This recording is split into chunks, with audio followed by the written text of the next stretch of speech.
தண்ணீரில் வந்து 3 வகையான தண்ணீர் இருக்குது. சர்ஃபேஸ் வாட்டர்னு சொல்லக்கூடிய மேற்பரப்பு தண்ணீர், ரெண்டாவது இருக்கக்கூடிய சப்சாயில் வாட்டர் என்று சொல்லக்கூடிய அந்த மண்ணக நீர், அதற்கு அடுத்ததாக தான் நிலத்தடி நீர் சொல்லக்கூடிய அந்த கிரவுண்ட் வாட்டர். இப்போ நம்ம கிரவுண்ட் வாட்டரே பார்த்தே கிடையாது. எப்போ போர்வெல் தொழில்நுட்பம் வந்துச்சோ அப்போ தான் நம்ம கிரவுண்ட் வாட்டருக்குள்ளே போனோம். ஏன்னா அதை எடுக்கவே கூடாது. அந்த தண்ணீரானது முழுக்க முழுக்க உப்புகளும் நஞ்சுகளும் நிறைந்த தண்ணீர். அதை தான் நம்ம எடுக்கிறோம். இப்போ நீங்கள் வேடசந்தூர் இது திண்டுக்கல் பக்கம் போனீங்கன்னா அந்த தண்ணீரில் வந்து ஃப்ளோரைடு இருக்குது.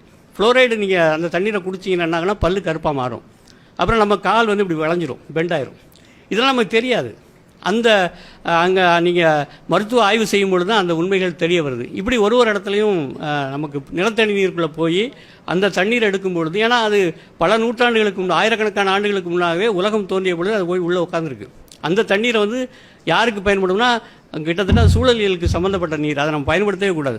நம்ம எடுக்கலாம்னா மண்ணக நீர் எடுக்கலாம் அல்லது மேற்பரப்பு தண்ணீர் எடுக்கலாம். அப்போ இந்த தண்ணீரை வந்து எடுக்கும் பொழுது பற்றாக்குறை ஏற்பட்டதன் காரணமாக என்னாச்சு அப்படின்னா போர்வெல் தொழில்நுட்பத்துக்கு போக ஆரம்பித்தோம். அப்போ நம்முடைய கமலை போயிடுச்சு, நம்முடைய வந்து ஏத்தம் போயிடுச்சு. அதுக்கப்புறம் போர்வெல் தொழில்நுட்பம் வந்த பிறகு என்ன ஆயிடுச்சுன்னா வேறு சிக்கல் வருது. இப்போ நீங்கள் யூரியா போன்ற அந்த ரசாயன உரங்களை போடும் பொழுது செடியானது பச்சை பசேர்னு வரும். இப்போ பசுமையாக ஒரு செடி வளரும் பொழுது அதை நோக்கி பூச்சிகள் வரும். எப்பயுமே சாப்பிட்ற இடத்துல நம்ம இருக்கிறோம் அப்படின்னா ஒரு பக்கம் பழைய சோறு, இந்த பக்கம் பிரியாணி வச்சுக்கணும்னு வச்சுக்கலாம், நம்ம பிரியாணியை நோக்கி தான் போவோம். அதுதான் இயல்பு. அதுபோல் கரும்பச்சையான செடிகளை பார்த்து அந்த பூச்சிகள் வரும். பூச்சிகள் வந்த உடனே என்ன ஆகுது அப்படின்னா, பூச்சிகள் நிறைய சாப்பிட உடனே விவசாயிக்கு அச்சம் வந்துடும். ஐயோ பூச்சி வந்துருச்சு அப்படின்னு சொல்லிட்டு திருப்பி ஓடுவார் கடைக்கு போனவுடனே ஒரு டப்பா எடுத்து கொடுப்பான். அது மருந்துன்னு பேர் அப்படின்னு சொல்கிறது. ஆனால் நஞ்சு, அது அடிப்படையில் அது நஞ்சு. யார் சாப்பிட்டாலும் சாவும், உயிர் கொல்லி அது. அதை எடுத்துகிட்டு வந்து அந்த மருந்துன்னு கொடுத்த உடனே அது மாதிரி ஸ்ப்ரே பண்ணுவோம். அது வந்து முதல் தலைமுறை நஞ்சு. அது வந்து அதனுடைய இயல்பு என்னென்னா மேலே பட்டவுடனே சாகடிக்கும், தொடு நஞ்சு. அதை ஸ்ப்ரே பண்ணுவாங்க. ஸ்ப்ரே பண்ணோன்னு என்ன ஆகுனா, அந்த விவசாயிக்கு தெரியாது 2 வகையான பூச்சி இருக்குது சூழலில். ஒன்று சைவ பூச்சிகள், இன்னொன்று அசைவ பூச்சிகள். சைவ பூச்சிகள் தான் சிக்கலானது. ஏன்னா அதுதான் இலையை சாப்பிடும், அந்த தண்டை சாப்பிடும், காய்களை போட்டு தொலைக்கும்.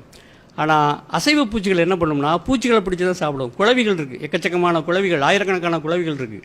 குளவிகளை நம்ம பார்த்தோன்னு பயப்படுறோம், குளவி அழிச்சோன்னு நினைக்கிறோம். இல்லை, குளவிகள் நமக்கு நண்பர்கள். அதே போல் 8 கால் பூச்சி இருக்குது, நம்ம ஸ்பைடர்னு சொல்கிறோமே, அந்த சிலந்தி பூச்சி. இப்படி வந்து எக்கச்சக்கமான பூச்சிகள், நன்மை செய்யக்கூடிய பூச்சிகள் இருக்குது. அப்போ நீங்கள் ஸ்ப்ரே பண்ணும்போது நன்மை செய்கிற பூச்சிகள் தான் அழியும் முதல்ல. ஏன்னா அது வேட்டைக்காரன் மேலே பறந்துட்டுருப்பான். அவன் அந்த செடிகளுக்குள்ளே ஒளிஞ்சிக்கிட்டு இருக்கக்கூடிய தீமை செய்கிற பூச்சிகள் அல்லது சைவ பூச்சிகள் தப்பிச்சிரும். அது மட்டும் இல்லாமல் இந்த பூச்சிகளுக்கு 4 பருவம் இருக்குது. ஒன்று முட்டையிலேருந்து புழுவாகும், அப்புறம் கூட்டு புழுவாகும், அதுக்கப்புறம் தான் அந்தி பூச்சியாக மாறும். அப்போ நம்ம தெளிக்கக்கூடிய அந்த பூச்சி கொல்லி என்று சொல்லக்கூடிய நஞ்சானது எதை ஒன்றும் பெருசாக பாதிக்காதுன்னா முட்டையையும் கூட்டுப்புழுவையும் பாதிக்காது. ஒரு வாரம் கழித்து திருப்பி நிறையா பூச்சி வரும். திருப்பி ஓடுவார் விவசாயி கடைக்கு, 2வது ஒரு நஞ்சு எடுத்து கொடுப்பான். அது 2ஆம் தலைமுறை நஞ்சு. அது பெர்சிஸ்டன்ட் ஆர்கானிக் பொல்யூட்டன் பேர். அதாவது ஊடுருவி பாயும் நஞ்சு. செடிக்குள்ளே நஞ்சு வந்துடும். அதை நம்ம எடுத்து சாப்பிடும்பொழுது நாம் சாப்பிட்ற காய்களில், கீரைகளில் எல்லாமே நஞ்சு. அப்போ நஞ்சுண்ட சாமிகளாக நம்ம மாறிடும் தொடர்ச்சியாக. அப்போ இந்த 2ஆம் தலைமுறை நஞ்சு போய் 3ஆம் தலைமுறை போய் 4 போய் 5 வந்தாச்சு, 5G வந்துட்டோம். அப்போ தான் கண்டுபிடிச்சாங்க பூச்சிகளெல்லாம் அழிக்க முடியாது. இது ஜெனிஃபர்னு ஒரு அம்மா 10-15 ஆண்டுகளுக்கு முன்னாடியே சொல்லிட்டாங்க. எப்போல்லாம் நீங்கள் ரசாயன உரம் போடுறீங்களோ அப்போ பூச்சிக்கொல்லி தெளிச்சாகணும், எப்போல்லாம் பூச்சிக்கொல்லி தெளிக்கிறீங்களோ அப்போ ரசாயன உரம் போட்டாகணும். இது ஒரு நச்சு வளையம், அதுக்குள்ளே போய் மாட்டியிருக்கோம். அப்போ இதிலிருந்து விடுபட்டால் மட்டும்தான் மனித சமூகம் விடுபடும். இப்போ என்ன பண்ணிட்டாங்கன்னா, இது கண்டுபிடிச்சாச்சு, இனிமேல் என்ன பண்ணுறது, இப்போ நஞ்சு தெளிக்க முடியாது, அப்போ நஞ்சு நிறுத்து. அப்போ என்ன பண்ணலாம்னா விதையிலே நஞ்சு சேர்த்துறது. அதுதான் இந்த பிடி தொழில்நுட்பம் அல்லது ஜெனட்டிக்கலி மாடிஃபைட்ஸ்னு சொல்கிறாங்களே, அது வந்தாச்சு. இப்போ அதை எடுத்து பெரிய அளவுக்கு நம்ம போராட்டம் நடத்த வேண்டிய கட்டாயத்துக்கு தள்ளப்பட்டிருக்கோம். அப்போ உணவு முழுவதையுமே ஒரு சில நிறுவனங்கள் கைப்பற்றிட்டாங்க. அதுதான் நம்ம புரிஞ்சுக்க வேண்டிய செய்தி.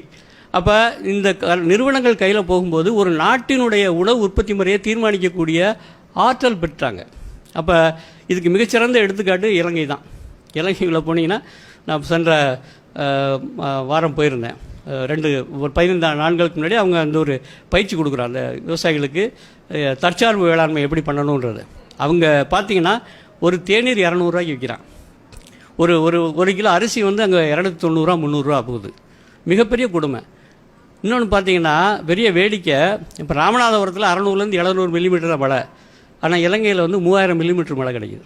அப்போ பாருங்கள் எவ்வளோ பெரிய வளமான நாடு, எவ்வளோ பெரிய சிக்கலை மாட்டியிருக்குன்னு பாருங்கள். அப்போ இந்த புரிதல் நமக்கு வரணும். இந்த புரிதல் இல்லை, நம்முடைய விதைகள், நம்முடைய உரம், நம்முடைய தொழில்நுட்பம் நம்மகிட்டே இருக்கணும். அதை விட்டுட்டு வெளியே போச்சுன்னா மிகப்பெரிய சிக்கல் வரும்.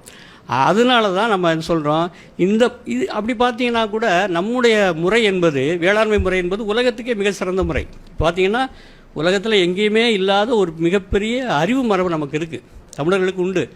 அதுதான் நம்ம திணையியல்னு சொல்கிறோம், திணை கோட்பாடுன்னு சொல்கிறோம். குறிஞ்சி, முல்லை, மருதம், நெய்தல் அப்படின்னு நிலங்களை பிரித்து ஒரு நிலத்திற்கு ஒரு வகையான வேளாண்மை முறை நம்மகிட்ட இருந்தது.